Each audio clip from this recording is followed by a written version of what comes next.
next episode of the Love Your 9 to 5 show.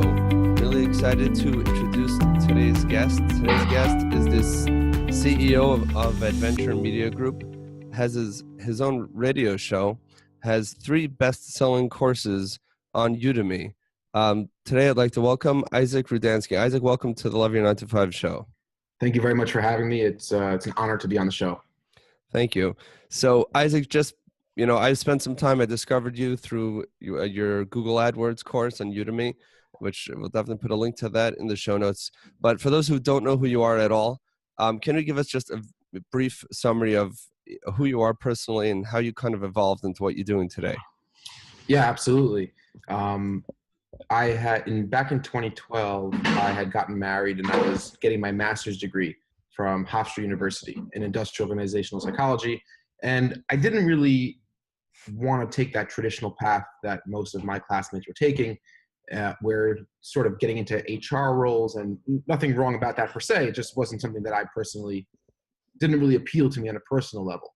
And I, at the time, didn't have a traditional job, so to speak. I was recently married, but I had a background in art, and I was selling my artwork. These were like sort of oil paintings, traditional, like sort of impressionistic paintings, and I was selling them at different art festivals on the East Coast, Long Island, be what it is. And I wanted to get that artwork online because I was getting a lot of good reception. I had a couple private gallery shows out on the island and some good responses. I sold some paintings, and that was pretty exciting. And I was like, okay, well, how do I get this artwork online? So if people ask me, like, can I see some of your paintings? I could show them. And I didn't know the first thing about making a website back then. And long story short, I heard an ad on the radio for this company called Squarespace. They promised that anybody can make a website without knowing any code or whatever. I was like, there's no way that's possible. And I sat down, went to the website. Probably, without exaggeration, I think I spent 15 hours sitting down straight through the night and made myself a primitive website. It actually still exists today. You can go to it. It's rudanskyart.com, or I think it's isaacrudansky.com or something like that. All right, we'll find it. But I was like, wow, this is really exciting. Like, I have a website. And the next question that I had was, well, now that you have a website, what do you do with that website? How do you get people to come to your site? And how do you get the right people to come to your site? And that sort of brought me down this whole wormhole of digital advertising and all the different techniques and the skills and platforms and formulas, all these different sorts of things. And I got pretty good at it, and I did it for myself. And it was this really exciting experience while I was like running a PPC campaign. For those who don't know, it's pay-per-click advertising. Primarily, it's a Google product. They have the lion's share of the market, around 85% or so of that form of advertising. And it was a really exciting thing. Like, people who were looking to buy the type of thing I was selling were coming to my site, and I controlled that experience. And it was this really empowering feeling. And I then said, well, I'm enjoying doing this. It's creative. It's fun.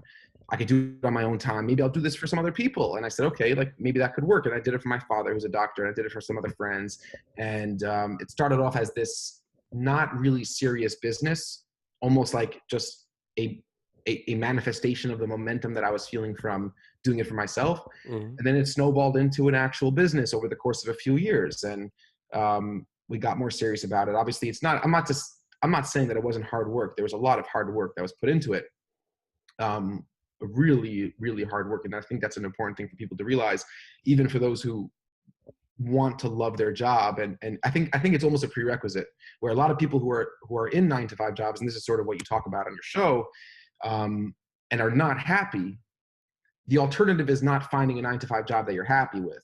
In my own opinion, and this is just my own opinion, I think that, like, enormously difficult work is a prerequisite and almost a necessary foundation to be able to sort of break away from that traditional mold and do something on your own terms that you really like, that you control. It's not that you could just do something and work the same amount that you're working for somebody else, or in a job that you don't really like, and just find something that you just love every day and you're excited about every day to work, wake up to. Part of that is the hard work is in a way, I think, actually creates the sense of enjoyment that that comes from those sorts of endeavors. Okay. Anyways, that's what we are. We're a digital advertising agency in New York. We're 20 people, 15, 20 people now. Still trying to figure things out. We have great clients, a pretty good reputation in the industry. Obviously, the courses that I put out have made an enormous impact on our own business and our own trajectory. So that's who I am. Wow.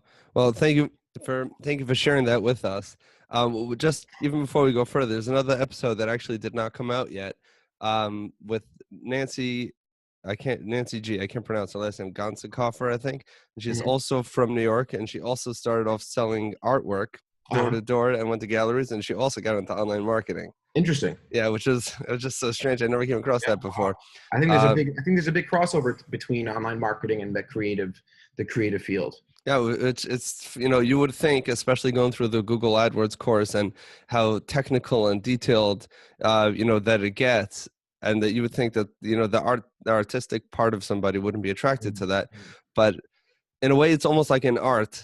I don't know if you'll agree with me, and you're way further down this road than I am, but there are many people who feel like there's this online stuff, and once you make your website out there and people will come, and it's just too overwhelming, too confusing to really understand it as a precise science, and that there are human beings who are interacting with each other on this massive platform, and you can, through your precise decisions and actions and systems that you implement, you can actually get to the right information to the right people that'll be mutually profitable. Yeah, well, I definitely agree with that to an extent. I think that there is an art to it, the online marketing world, especially when it comes to just the core creative component of figuring out what sort of message psychologically will relate to a target audience. But then there's also things about it that really are difficult for me personally. It's the statistical analysis doesn't come easy to me. That's not something that I'm naturally good at. And I've hired people who are really good at that, and I'm able to sort of keep myself in a role that's more creatively oriented towards figuring out new ways to bring in business and managing the relationships with clients and higher level strategies and accounts. But when it comes down to the nitty-gritty mathematics of things, which is a big part of what we do, that's something which personally doesn't come easy to me, and it's not something that I really enjoy doing, and it's not something that I'm particularly good at. So for me, what was important was to realize that, just like, okay, you're good at this and you're not so good at that. So you do that and hire people that could do the other things that you're not so good at, and hire people who are really good at those things. And that's been a focus of sort of what we've done. But I definitely think that there is a big overlap in the creative space with marketing in general. I mean, marketing is a creative thing. As it's transitioned more from traditional to digital, where you had, the print media, and you look at the world of Mad Men, right? So that was like much more traditional. That was really all creative. Like the art departments were the front and center. With digital advertising, it's a little bit different. More like the data scientists are more front and center when it comes to digital marketing. But still, I think on a whole, since it's still people trying to reach other people, that's what it is. There's a lot of other layers of technology now in between. There's accountability, and there's tracking, and there's ad fraud, and there's click-through rates, and there's ROI, and there's all sorts of things like that. But fundamentally what it is one person or a group of people trying to reach another person or group of people. And that's will always be a creative thing at its most, at the deepest level of analysis. Okay. So my question for you is, and I think you're starting to touch on this right now, that if someone's brand new to the entire world of online marketing and doesn't know the difference maybe between paid advertising, not paid advertising, but on a higher level, and we've all seen you can't go online and do anything without bumping into it on some level. How would you explain that to someone who's just trying to really wrap their heads around this concept of what it is that we're trying to do? And why some people without any major schooling, really through kind of trial and error, similar to what you're explaining, can be super successful at it, and other people struggle and just don't see any forward traction. Yeah, that's a great question, and it's interesting because just from an educational perspective, it's a pretty unregulated industry. It's not like any other professional path or tract. And I think you do see a lot of young people and older people who just get it and they're successful with it. And that's in the form of Instagram advertising and influencer marketing and digital advertising. And I think that does tie back into what I was saying, where it's more the people who are the most successful at this, it's more intuitive. There's so much analysis and there's so much data and there's so much statistical validity and p-values and all these different things that are important to get a sense of like, how are we really spending our money? But when it comes to figuring out a campaign idea, something that's creative, that will tap into a mass of people that relate to this product, and this is the sort of the concept of something going viral, right? That's something where there's an innate, in my opinion, there's an innate sensibility about that.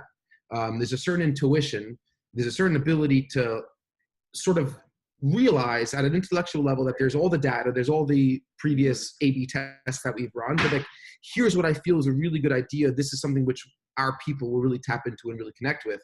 And the people who get that are enormously successful with that. And it's not the same thing as brain surgery, because you could be the most intuitive person, but you can't operate on a brain without, really formal training and following a very specific set of rules. Whereas over here, it's more like, do you understand human nature, but not necessarily trained. You don't need to be a social scientist to do this well, right? There is formal training when it comes to understanding human nature. Right. You don't need to be a clinical psychologist, but there's a certain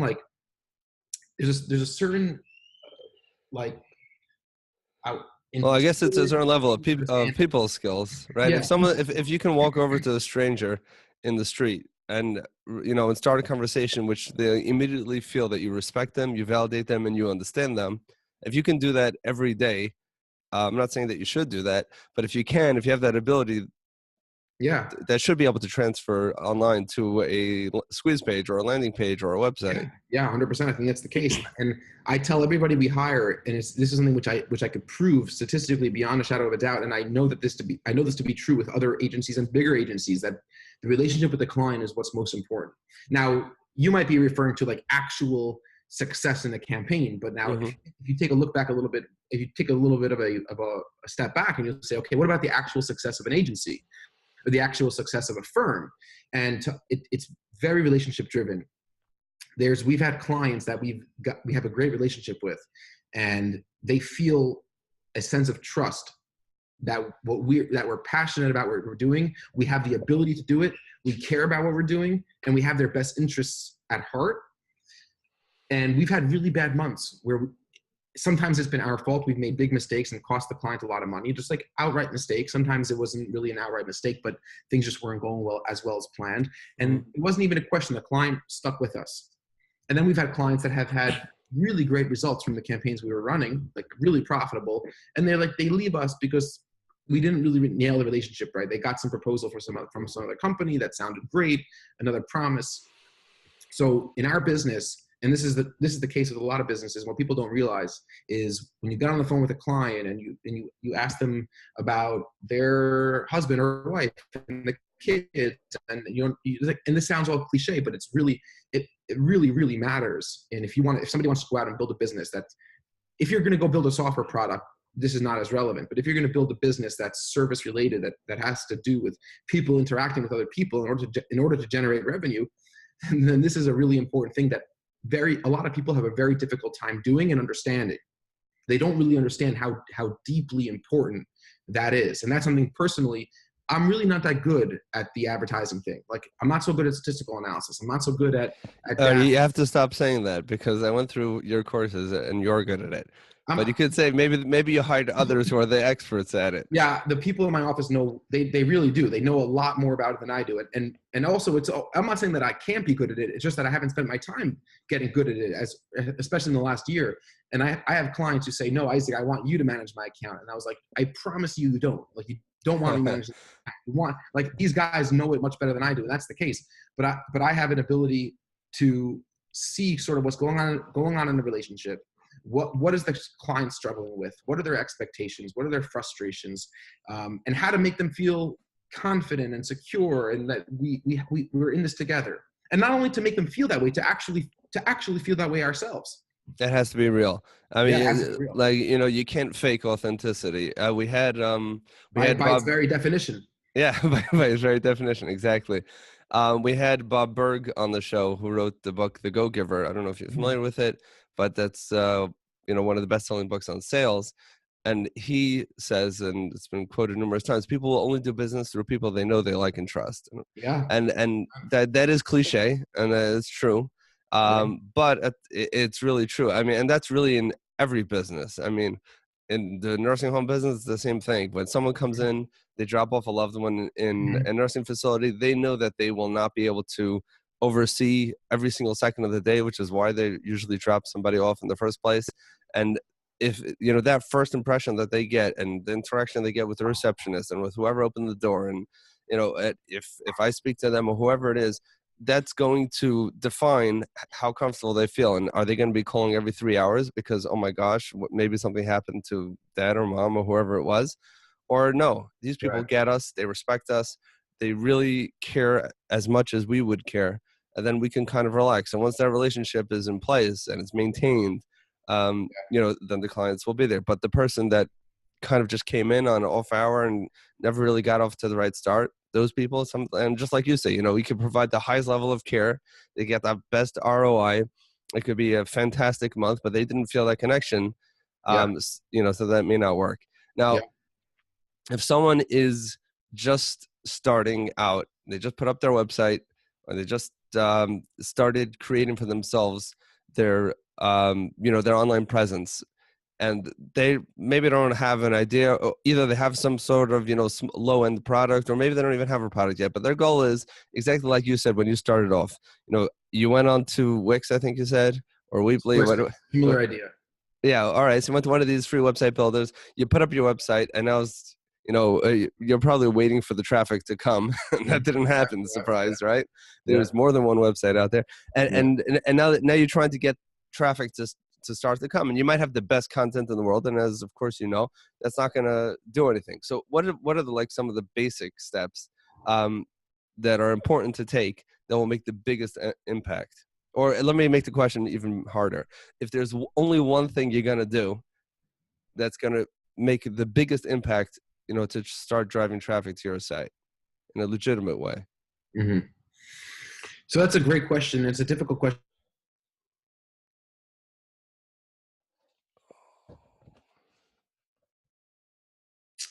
Now, if you're a service business, right? Say you're an accountant, or and even within service businesses, there's a lot of differentiation. If you're an accountant, that's very different than if you're a plumber. Um, and if you're in the product business, selling, you know, $20 Bluetooth headsets are very different than selling $9,000 audio systems. Okay. But I would say, as a general rule, if you're in the service business, you want to think about content and promoting content, because it really just ties down to the length of a sales cycle, and the importance of the different stages in a sales cycle. That there's this concept of the AIDA, or that, you know, sales buyer's journey, where there's awareness, interest, action, and desire, or rather awareness, interest, desire, action. And every single, if you break it down conceptually, every purchase a person makes is going through all those stages in the buying funnel. Now, if you lease a car, you might have started being aware of your desire for a car at the age of 12, and you Right. know, you might have only been interested in a car once you got your license, right? Mm-hmm. And then you might have only really wanted a car, or sort of started shopping around for options when you had enough money to lease a car or buy a car, and then action, you ultimately buy the car. If this happened this other day, I was just on Facebook, I was not looking to buy anything, and I came across this little product, which was like a couch stand cool thing for a laptop, and I was like, wow. And within 40 seconds I bought it, right? But I went through all those stages. I became aware, I became interested, I desired it, I sort of figured out how to buy it, and then I bought it. So how long and how complex that buyer's journey is for any given product or service will help you determine the sort of buying funnel and content approach you want to set up if you have a new website. And to go back to the original question of what is the one thing you could do, if you ever do one thing, you're not going to sell, right? That's the point. If you do one thing, you're not going to sell. And that's a big thing that clients need to realize. Your website probably isn't good enough yet. You probably need 20 more iterations and figuring out usability issues to even sell something if you're doing good things. If you're running PPC campaigns and you have no content and you have no presence on the web and anywhere else, you're probably not going to sell. If you're just running content, it's going to take, and you're not doing anything with paid or any like other types of advertising, you're not going to sell. But I get the gist of your question of like, sort of where do you want to focus your efforts in the most sincere, in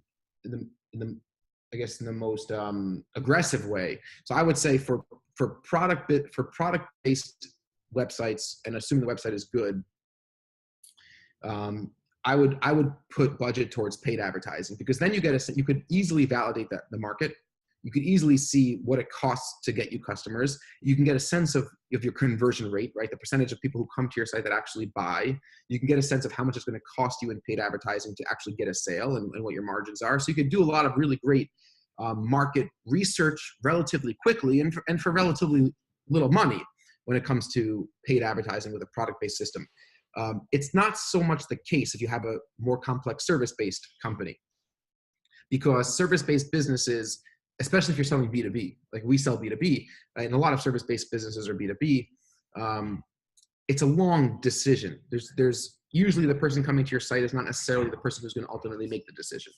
And that complicates things because there's a lot of different people involved. And in a service-based business, they're looking for trust and validity more so than in the product arena. When it comes to e-commerce, product-based businesses, customers are looking for social proof. They want to know, are people like me buying this product, and are they enjoying it, right? They don't need to know so much about the company. And if you think about this yourself, as you analyze your own shopping behavior, I think you see this to be true. Reviews are really important when it comes to buying something on Amazon. Like, how many reviews are there? Like, okay, do you really know the background of the company or the manufacturer that's making it? Most of the cases not. If you're going to hire a firm to do an audit of a business or to supply you with high-end janitorial supplies, whatever it may be, it's more likely you're going to be looking more for validity and market dominance and a longer track record. You want to look for expertise. You want to sort of feel emotionally that this is the best, highest quality company that's going to represent my best interests. And over there, you create that in the mind of the customer by developing high-level content. That could be in the form of blogs, or it could be in the form of videos, or it could be in the form of interviews, or it could be in the form of free white papers or market research studies that you put out to your prospects and customers and leads and things like that. But then again, how do you get traffic to those things? And that's, you share them on social media, and you do that on Instagram, and you do that on Twitter, and you do that on LinkedIn, and you do it on Facebook. And then you supplement it with some SEO and some paid traffic. So it's complicated, but there is no system that I've ever discovered. As far as I know, there's no system that one could follow to launch a business. Well, put it this way, where I'm coming from is, if you go online and you start Googling around for what the very first thing is, that I should do once I set up my website, you'll find tons and tons of people from India or other places, and all these other people who are promoting other people's products and affiliate links and all sorts of garbage, which probably doesn't really work that well. But everyone says that this is the one thing, and just follow my steps, and here's my screen. This is exactly how much money I made. And, and this is exactly all you need to do.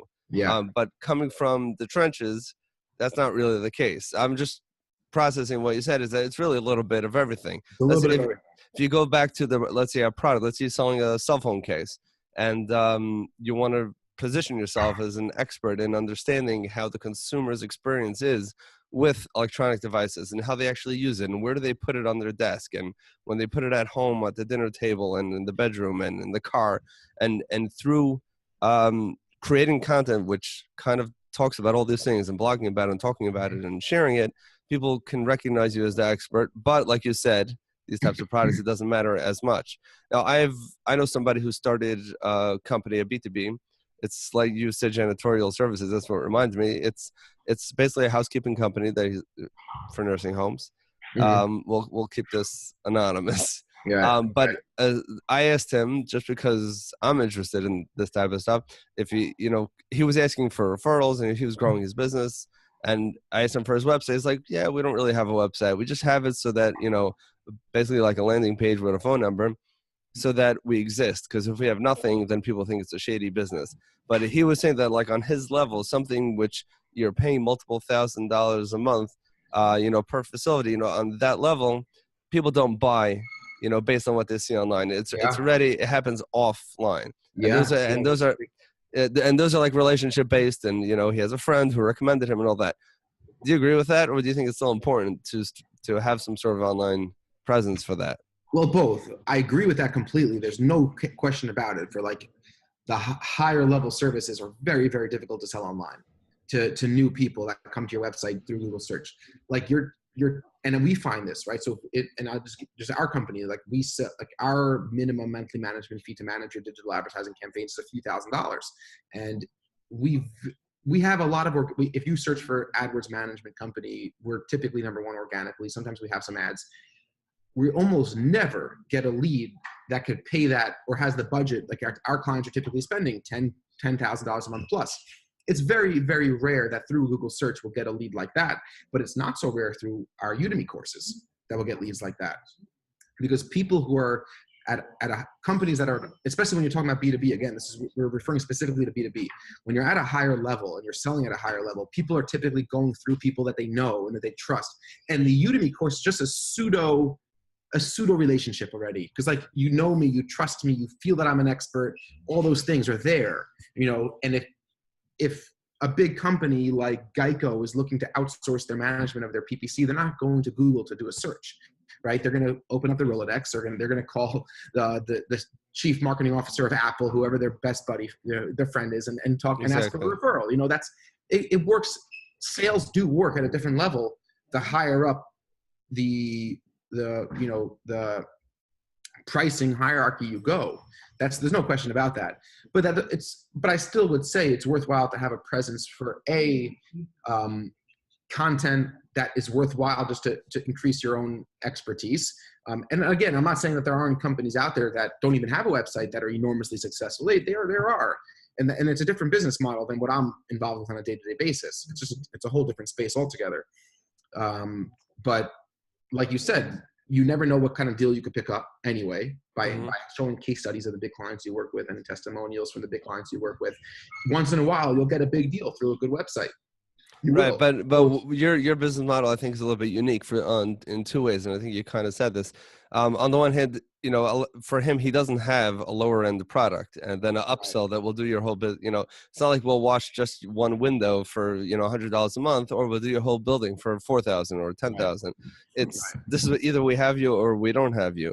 Right. But if you have, for sure, for your business, besides, Udemy is not you don't make that much money on Udemy. That relatively the courses are cheap, right. But at the same time, there is some income there, and at the same time, there's also, you are building relationships. It's like you're having meetings with all those people. If someone's on Udemy learning, PPC, that means that they have a business, and a business which they're willing to invest money into because they want to set up Google AdWords. Yeah, they may not have expanded their understanding of how much it takes, to actually make it happen. Yeah. But through the course, they develop that relationship with you, and also they realize that they may actually need to spend some serious money here, but the ROI could be amazing if they can manage it properly. And yes, they can start out by themselves with all the step-by-step, but eventually, that can be a real sales funnel. Like you said, that can really work. So really, it can happen, I guess, even on that. Even on that level, which is really phenomenal. Yeah. Anyway, I really appreciate you taking some time and and sharing with us, a little bit of your journey and some of your skills and some of your expertise. And I don't want to take really that much more of your time, but if there's one piece that you would like to share with the listeners regarding what you've accomplished, or more specifically, what you have come to understand through your personal/professional journey from where you are and from where you started with your degree to where you are right now, is there any one particular thing that you would recommend and that you would share? And then I'm going to ask you if there's a particular book that would be a great resource for them to learn further about the subject. Okay, great.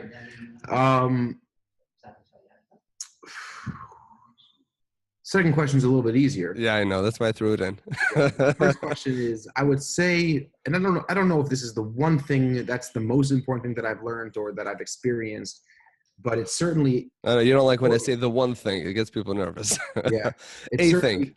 it's certainly a thing that I'm very fully confident about. And I'm not usually so confident about things because another thing that I've learned is that you're very likely to be wrong in this business and just make mistakes, and you need to keep testing and all that. So I'm not really usually confident when it comes to these sorts of questions. But one thing I am confident about is if you want to go into business, or you even want to grow in your own company, or you want to be successful, if you're overly sensitive, if you're easily offended by things, and if you don't have a certain sense of humility, you're going to fail, and it's going to be very, very difficult for you to accomplish in a serious way.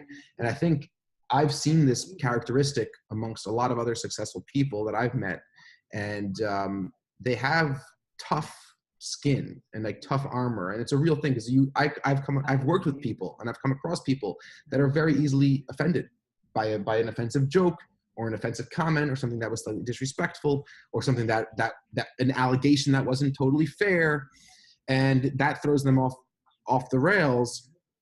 And those people are doomed to fail every single time. I'll just tell you a quick story. A couple months ago, I got a call at 11 o'clock at night from a client who I never spoke to the client. She had become a client through a different sales representative in our company, and there was some work that was done for her. And, we thought obviously it was good work. And sometimes you have clients who are really, really difficult to please, and the campaigns weren't performing as they should have been performing, because I think it was a one-time project that we did for her. And this was a couple months afterwards, and she was really frustrated. And I could relate to that feeling. And there's also a certain level of empathy that comes with this same characteristic. If you can empathize with other people and step into their shoes, it goes a long way in not getting offended easily. And she calls me anyway at 11 o'clock. I never spoke to her. I pick up the phone. She's like, hey, I'm a client of yours. I had this really bad experience. You were supposed to fix X, Y, and Z, and A, B, and C were supposed to happen, and they never happened. And now I'm really frustrated. And I was watching your course to try to figure out what went wrong. And I just wanted to call you and tell you how every time I see your face on the screen, I'm disgusted. You look disgusting to me. And I wanted to call you and tell you that. That's beautiful. So I said, well, listen, I said, you're already ahead of the 8 ball. Most people are disgusted by my face before having a bad experience. So I said, you're way ahead of the game. And I said, okay, listen. And she went on to literally harass me verbally. And I said, listen, I forgot what her name was. And I said, we charged you to provide a service that you're not happy with. That bothers me at a personal level. Tomorrow I'll look at the campaigns. I'll spend some time. I'll try to figure out what was going on. And I'll give you some recommendations with what you could fix. And she's like, okay, thank you. I overreacted, whatever. The rest of it's not so important. The important point is not to take yourself too seriously. You can't get offended easily. You can't be overly sensitive. You can't take yourself too seriously. You're not that great. No one's that great at what they do. No one's that great of a person. And so don't take it, whatever happens, don't take yourself so seriously, because no one else really does. That's something which I think is really important if you want to really grow and have people respect you and have authority and have control over what it is that you're doing on a daily basis. Because there's going to be really, really difficult people out there who are not going to be happy, and there's going to be really difficult situations. If you take yourself overly seriously, people are not going to like working with you. So that's one thing I would say I think is a real thing that I think about a lot. Well, that's completely not what I expected to hear, but I can certainly relate to that. That happens all the time in my industry, and I'm not dealing with Google accounts. I'm dealing with people's lives, and and sometimes the outcomes means that the person is not alive anymore. And like you said, sometimes it could be my first interaction with the person is when something goes really, really bad. And and these are the things that can really happen. One thing I'll add to it, if you hold your thought for one more second, sure, is that you see the other type of people, the people who are still insecure with themselves and easily offended by others. They have a tendency to hire and surround themselves by people who are not as talented or successful as they are. This way they walk in, they're always the smartest person in the room. And like you said, they're probably not the smartest person in the room. And that can seriously have, obviously very detrimental business, it can affect the business in a very bad way. But if someone has that humility, saying, hey, I'm not the smartest person in the room. I'm good at the creative side of things, but this person's much better with the analytical or the data side of things. Let's hire this person is great at this person's great at that, and I'm not, necessarily the smartest person in the room. Then you can have a team that's really an all-star team and a respectful relationship. You could go so much further. Yeah, and I think that I think it's right. I think it spans every industry. I don't really know how to. If you are someone who's overly sensitive, I think it could be fixed, and I think you could work on it. I'm not a clinical psychologist, so I wouldn't know the exact steps. Well, you started, and then you got into this marketing thing. Yeah, exactly. So I can't help you there, but I think it's something that could be changed. I think it's a characteristic that can be worked on for sure. 2 quick book recommendations that are related to lots of industries. Again, is Influence by Robert Cialdini. Recently read it and reread it. Fantastic book. It's a timeless classic. Anybody who's in sales or marketing should read it. That's the book called Influence by Robert Cialdini. The other book, which I recently read, which I really like, is called Building a Story Brand by Donald Miller. Another great book that helps you conceptualize who your customers are, what they're looking for, and then how to write copy for them. It's a really quick read. It's really good. Nothing high level. Both books are very readable, and personally have helped me a lot in very practical, really practical ways. So those are 2 books that I would recommend. Okay, awesome. I really appreciate that. I'll put links to both of those in the show notes when this goes live. Last thing, if people want to continue following you and seeing the work that your company is doing and some of your courses, is there any one particular place that's the best place to send them? Not really. I think you could always check me out on my website at adventureppc.com and check out our blog. We write over there. And if they want to, I'm semi-active on Twitter with different things and updates in the field at Isaac Rudansky on Twitter. So those would be the places to see what's going on with our company. Okay, awesome. Thank you so much for your time. All right. I really appreciate it. Absolutely. And it was an honor. Thank you.